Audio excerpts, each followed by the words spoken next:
In a small Louisiana town on an ordinary March afternoon in 1997, 13-year-old Shannon Capers was seen walking along a quiet road, her figure disappearing into the shadows of the woods near the Mill Street apartments. It was the last time anyone would see her alive. What began as a routine missing person case would evolve into a chilling tale that left an entire community shaken.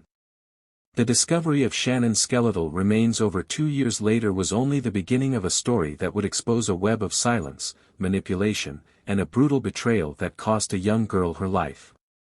This is not just the story of a crime, it's the story of trust broken in unimaginable ways. It's the story of a small town forced to reckon with the fact that someone they knew, someone they interacted with, was capable of unimaginable acts.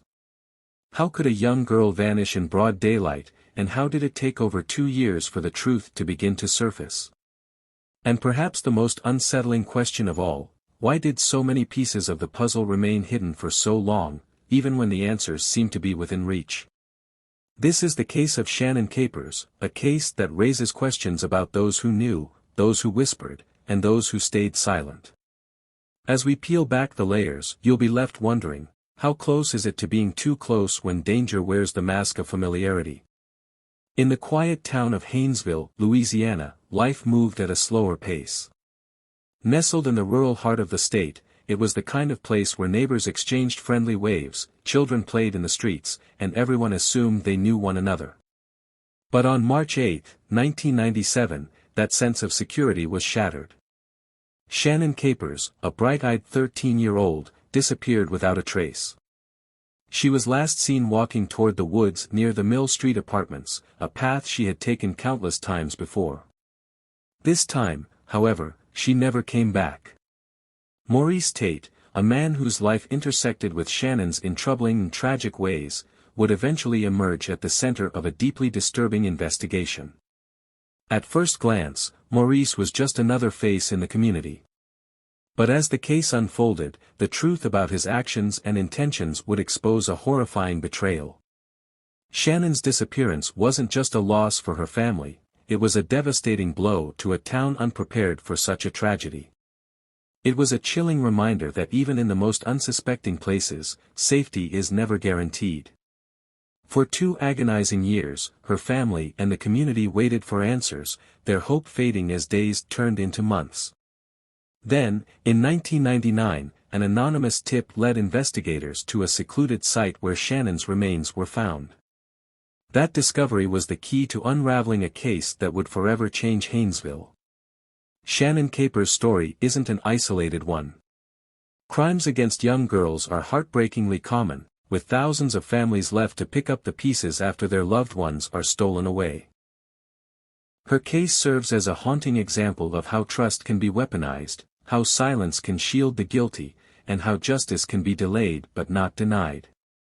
Stay with us as we explore the heartbreaking details of Shannon's life, the shocking twists that led to her killer, and the fight for justice that brought some measure of closure to her grieving family. This is the story of Shannon Capers, a young life cut tragically short and a community that refused to forget her. Shannon Capers was the kind of child who brought light wherever she went. At just 13 years old, she was full of energy and promise. Her bright smile and contagious laugh were well known in her close-knit Haynesville community. She loved spending time with her family, who adored her, and her days were often filled with dreams of a future brimming with possibilities.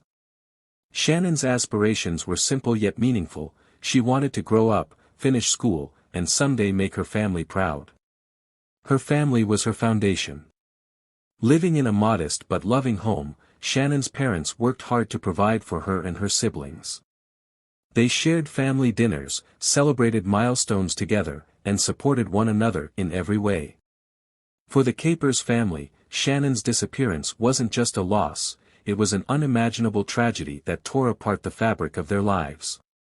Maurice Tate was the antithesis of Shannon. While she represented hope and innocence, Maurice embodied trouble and chaos. Born into a life marked by instability, Tate's early years were filled with missteps that grew into a pattern of criminal behavior.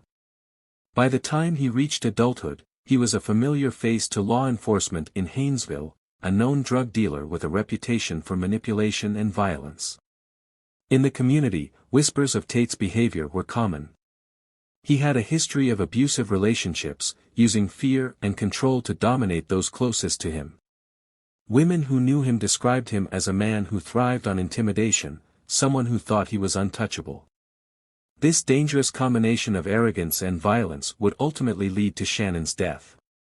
March 8, 1997, was an ordinary day in Haynesville. Shannon Capers, like many teens, was out and about near the Mill Street apartments. But as the sun dipped low, Shannon was seen walking toward the edge of the woods, a path she knew well. The woods, dense and quiet, were a shortcut many used, but this time, Shannon would not emerge on the other side. Roderick Russ, an acquaintance of Maurice Tate, would later reveal a haunting detail: Tate had asked him to lure Shannon to the woods. It wasn't an innocent request, Tate knew exactly what he intended to do. As Shannon's footsteps faded into the forest, so did the last trace of her vibrant young life. The truth of what happened in those woods came to light in horrifying detail through the confession of Charnice McKnight, Tate's ex-girlfriend. According to McKnight, Tate lured Shannon under pretenses and confronted her. When Shannon confided that she might be pregnant, a statement later deemed false, Tate reacted with cold and calculated brutality. He assaulted her, choked her, and, in a final act of violence, shot her in the head. Forensic evidence would later confirm the viciousness of the act. A single bullet was found near her skeletal remains, alongside her clothing and shoes. The fractures on her skull told a grim story of the physical trauma she endured before her death.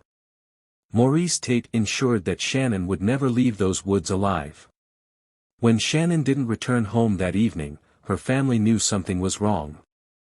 They reported her missing, and the search began. Police scoured the area, but no clues surfaced. The woods, just steps from her neighborhood, became an eerie backdrop for desperate searches by her family and law enforcement. Days turned into weeks, and hope dwindled as the trail grew cold.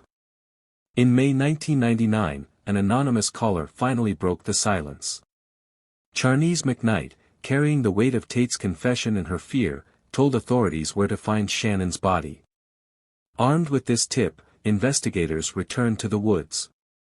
What they found confirmed every parent's worst nightmare: skeletal remains that were later identified as Shannon Capers. The discovery reignited the investigation, and the pieces began to fall into place. Witnesses came forward, each testimony revealing more about Maurice Tate's role in the crime. Maurice Tate's motive was as cruel as his actions. Shannon, an innocent 13-year-old, became a threat to him when he believed she might expose their relationship. His fear of consequences, both legal and social, drove him to commit an unthinkable act. Tate saw Shannon not as a person but as a problem to eliminate. The case against Tate was built on a combination of physical evidence and testimonies. Forensic experts linked DNA from Shannon's remains to her family. The bullet recovered at the scene matched the entry and exit wounds on her skull. Witnesses, including Monica Daniels, testified about Tate's disturbing confessions, painting a picture of a man who felt untouchable. The trial of Maurice Tate was a culmination of years of pain and perseverance for Shannon's family. Charnice McKnight's bravery in coming forward played a pivotal role, as did the testimonies of those who knew Tate's violent tendencies. The defense's arguments crumbled under the weight of forensic evidence and witness accounts.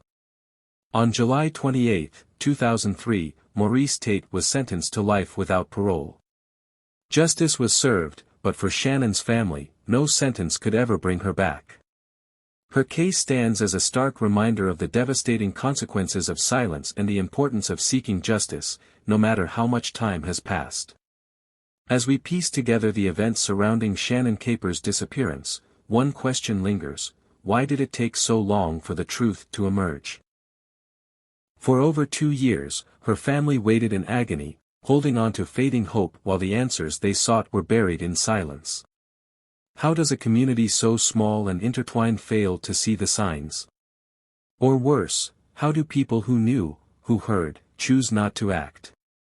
Imagine for a moment that you were there. What if you knew someone had confessed to a crime like this? What would you have done?